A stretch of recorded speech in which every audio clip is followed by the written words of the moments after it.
pessoal, tudo bem? Eu sou a Lilian, para quem não me conhece, a mamãe da Letícia.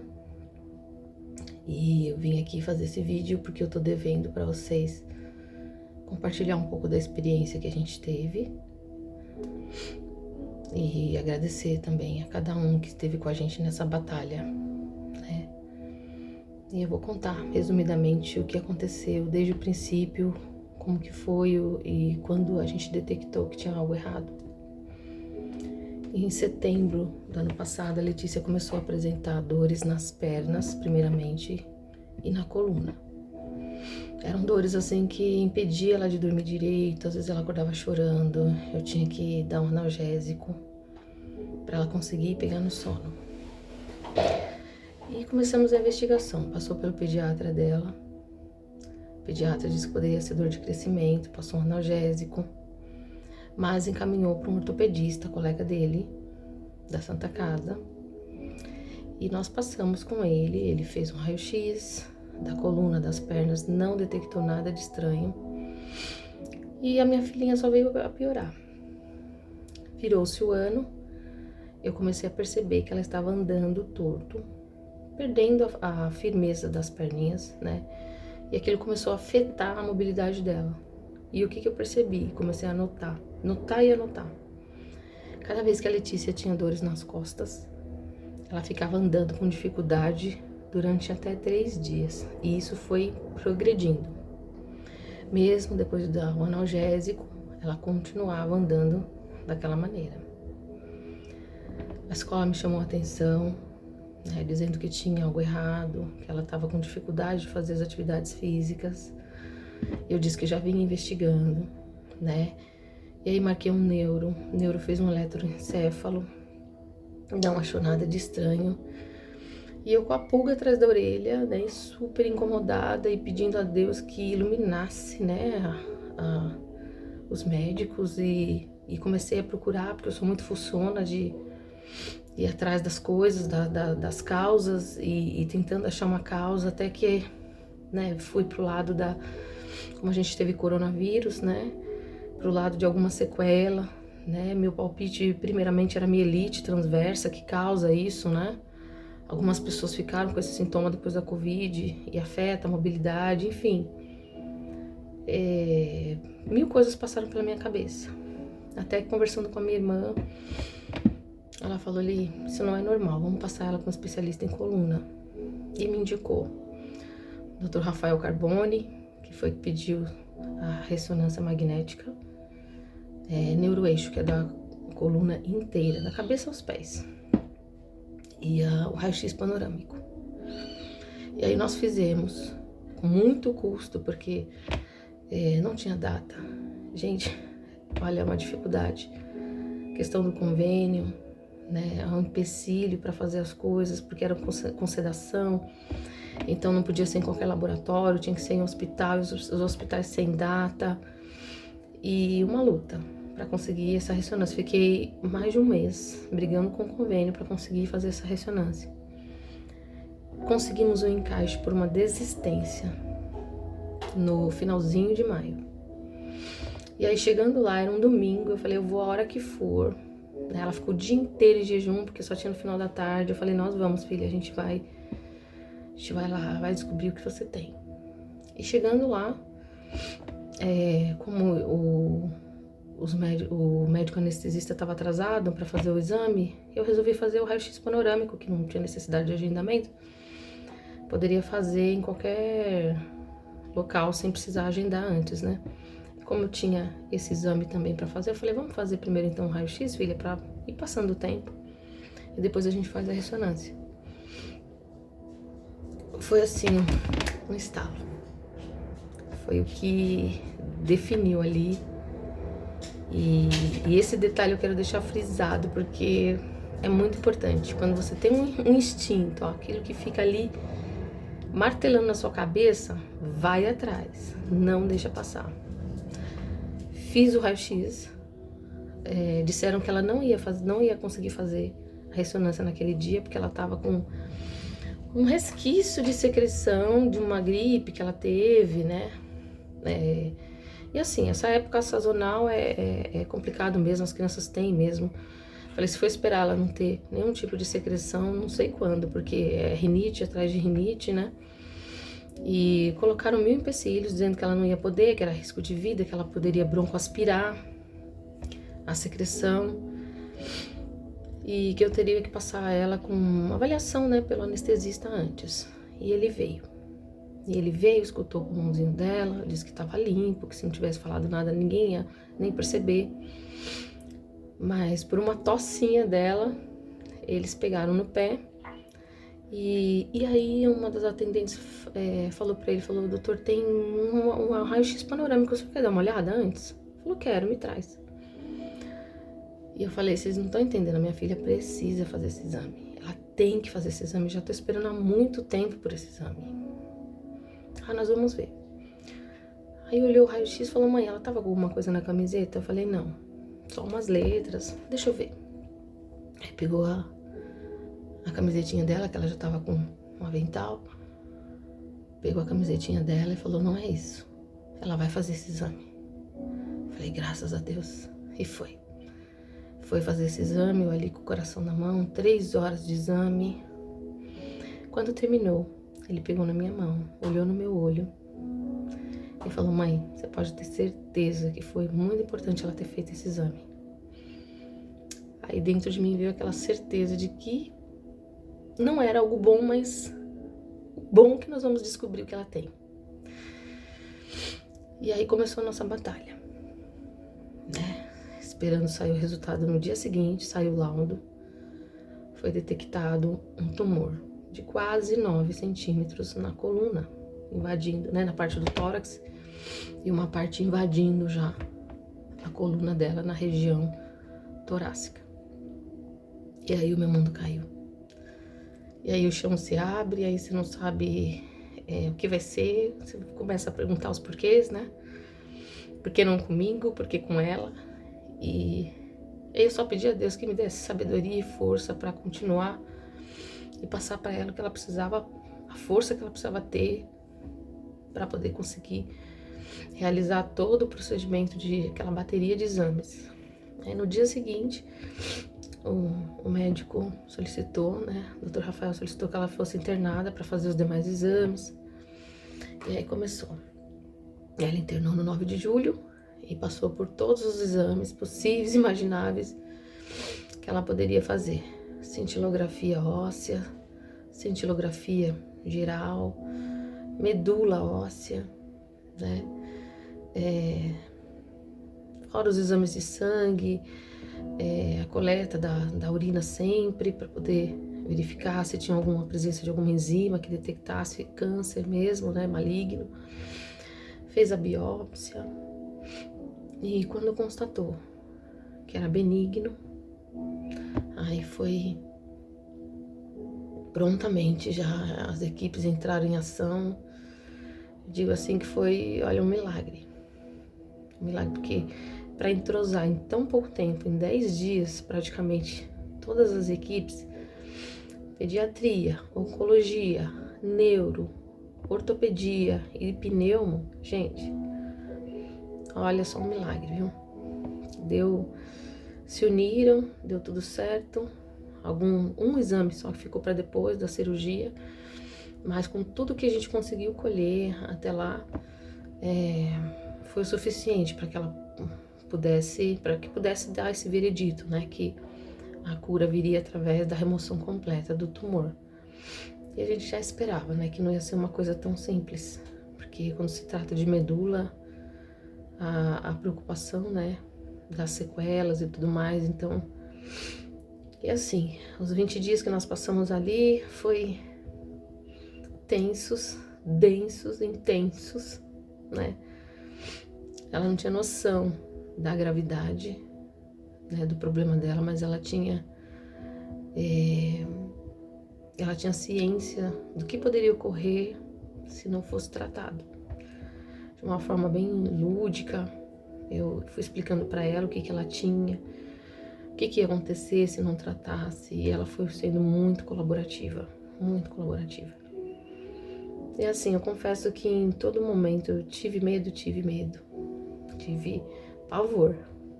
Mas ali sempre o que ajudou muito foi, em primeiro lugar, né, que eu posso elencar aqui, foi a fé que nós temos e que não era pra morte e que ia dar tudo certo. Em segundo, médicos maravilhosos que cruzaram o nosso caminho, que eu posso dizer anjos mesmo. Um deles, não gostaria nem de ser injusta, né? E não citar todos, mas é o Dr. Ulisses, que vem acompanhando ela até aqui, todo esse tempo, né? Quando a força que ele passava, a positividade que ele passava, foi muito importante para que eu tivesse a certeza de que ele tá junto, nós estamos juntos, ele tá comigo, então eu não tô lutando sozinha. E ela vai passar, vai ser difícil, mas ela vai passar. E toda vez, ele com o maior carinho do mundo, cercando ela de mimos, sempre que saía dava um aperto de mão, um abraço, falava, você fica com Deus, você fica com Deus. E passando ali aquela força, né, aquela positividade. Isso foi muito importante pra gente criar, né, aquela expectativa boa de que ia passar. E passamos esses 10 dias, quando foi pra mesa de cirurgia, eu falei, tá nas mãos de Deus. O doutor cuida do meu bem mais precioso. E ela fez uma cirurgia muito complexa, foi onde eu pedi apoio, né, a vocês todos, orações para que as coisas fluíssem bem, né, na cirurgia, os cirurgiões tomassem as melhores decisões, que tivessem a sabedoria necessária e que a minha filhinha saísse dali para uma outra vida. E assim foi. Ela fez uma incisão do lado da costela, foi removida uma parte do tumor, e aí o cirurgião torácico preparou o caminho para que o neurocirurgião removesse o restante do tumor. Então ele foi praticamente aberto para que removesse o tumor que estava invadindo ali a medula dela. E foi removido por completo. Assim que souberam que era benigno, vamos para a cirurgia. Vai ser removido, vai dar tudo certo. E foi isso. Tirou o tumor, ela ficou mais uns dias na UTI, porque ela estava com 2 drenos. A equipe da dor sempre passando, acionando. Então, assim, ela ficou com uma dor controlada. No retorno para casa também foi super bem. A gente conseguiu controlar a dorzinha dela com as medicações. Depois teve uma complicaçãozinha na parte interna da cirurgia, começou a vazar um pouquinho. Mas aí nós tratamos, também foi excelente a recuperação dela. Hoje ela tá aí, voltou pra escola, tá muito feliz. Nós já mudamos de horário. Agradeço as famílias que acolheram ela na parte da tarde com muito carinho. As novas amizades que ela fez, né? E alguns amiguinhos perguntando por que ela usa aquele apoiozinho nas costas, né? Pra não incomodar tanto a coluna. Então é por isso, ela ainda tá terminando a fisioterapia, vai fazer RPG, porque acabou que a postura dela, né, foi um pouco afetada, né? Eles tiveram que tirar uma lâmina de uma das vértebras para poder fazer a descompressão. Então isso veio, né, mas tá ali seguro, né, entre a caixa torácica. Então ela deu uma arqueadinha, mas assim, isso vai voltar. Ela já tá andando bem melhor. Tá, por enquanto ela ainda está afastada das atividades físicas, mas ela já dá uns pinotinhos, já tá alegre, brincalhona, totalmente diferente, né, da Letícia de antes. Que eu acredito que tudo tem o seu porquê, tudo acontece na hora certa. Quando eu cheguei com ela no hospital, no dia seguinte ao exame, ela parou de andar. Então assim, foi tudo no tempo certo, no time certo, as pessoas certas. E durante esse período que eu fiquei lá, o marido ficou em casa, trabalhando em home, cuidando dos meus outros 2 filhos, dando esse apoio para que eu pudesse ficar com ela lá o tempo inteiro e lidando, né, com essa situação. As equipes foram ótimas, os médicos então nem se fala, e graças a Deus passamos. Mais uma prova, estamos aí, e o alerta que eu deixo é esse: mamãe, não deixe passar os seus instintos. Nós temos isso, Papai do Céu colocou isso no nosso coração, na nossa mente, na nossa vida, para que nós pudéssemos usar na hora certa. Então, assim, não é normal. Depois eu vou deixar o contato do Dr. Ulisses, neurocirurgião. Se alguma de vocês precisar mais pra frente, né, quiser tirar dúvida, ele sempre esclarece ali no Instagram algumas perguntas, que é muito importante, ele lida com bastante criança. E assim, não, crianças com dores nas costas não é normal. O tumor que ela teve foi o ganglioneuroma, que é o tumor benigno, tá? Que ele dá nos gânglios até os 5 anos de idade. Ele aparece nessa faixa. Foi mais ou menos nessa faixa que ela teve. E assim, verificando as radiografias para trás, ele já estava lá e ninguém nunca percebeu. Essa última crise que ela teve de respiratória, meados de maio, né, comecinho de maio, antes de fazer a ressonância, levei no hospital, né, porque ela já teve há um tempo atrás um quadro de pneumonia e atelectasia. A gente já tratamos ela durante 1 ano referente a isso, e a gente tem esse cuidado com ela. Só no momento da pandemia mesmo que a gente deu uma afastada, mas a gente sempre monitorava, mas com medo, né? Justamente com medo a gente não frequentou hospitais, essas coisas. Então, assim, esses exames de check-up, esse período da pandemia, nós ficamos devendo. E foi justamente nesse período que o tumor cresceu e que ocasionou tudo isso. Mas eu vejo lá atrás os exames, por exemplo, eu vou mostrar pra vocês aqui.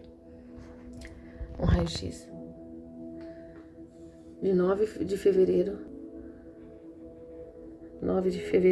vocês podem ver, 9 de fevereiro de 2020, aquela bola branca que vocês estão vendo ali, já era o tumor. Essa imagem aqui, essa do meu pé aqui, quebrei o tornozelo para ajudar. Essa imagem aqui, 23 de maio desse ano, foi quando foi detectado lá no hospital onde eu levei, né? Ela tava com uma crisezinha respiratória. Consta lá, aquela bola, mesma bola, tá lá. Foi detectado como pneumonia, redonda à direita, 10 dias de antibiótico. Entenderam? Então, assim, umas pessoas me disseram: Lilian, você tem que processar. Eu vou processar quem? Ela passou por tantos hospitais. Cada vez que tinha crise respiratória, por conta da atelectasia, eu levava ela fazia, mostrava lá e ninguém nunca se atentou. E no momento certo, eu acredito que no ápice ali, ela foi detectado, foi removido por completo. Então é isso, não deixem passar. E que a criança tá com dores nas pernas, dores nas costas, leva no neuro, peça um exame mais apurado. Ah, é mãe criando, caçando doença em criança. Não interessa o que as pessoas falem, se chame de louca, de louco, que tá atrás, não importa. O que importa é o bem-estar do seu bem maior, né? Que é nosso filho, que é a parte do corpo que mais dói. Nossa, é o filho, nosso coração batendo fora do corpo. Então é isso, pessoal. Meus agradecimentos a todos vocês que entraram comigo nessa batalha e com a minha família, né? Todos que ligaram, dando apoio pro meu esposo aqui na retaguarda enquanto cuidava das coisas, enquanto eu estava lá com ela para dar força para ela. E que vocês fiquem atentos, né? Em alerta. Não negligenciem os sinais. Né? Crianças se queixando. Procura um especialista. Ok? Grande abraço para todos vocês. Obrigado pelo seu tempo. Foi um vídeo longo aí que eu não sou acostumada a fazer. Mas foi um prazer estar aqui com vocês, compartilhando um pouco da minha história. Peço que tenham fé, que não desistam. Quiser compartilhar alguma coisa comigo, tá passando por uma situação parecida, precisa de um norte, uma ideia, alguma coisa, estamos aqui disponíveis. Um beijão, fica com Deus.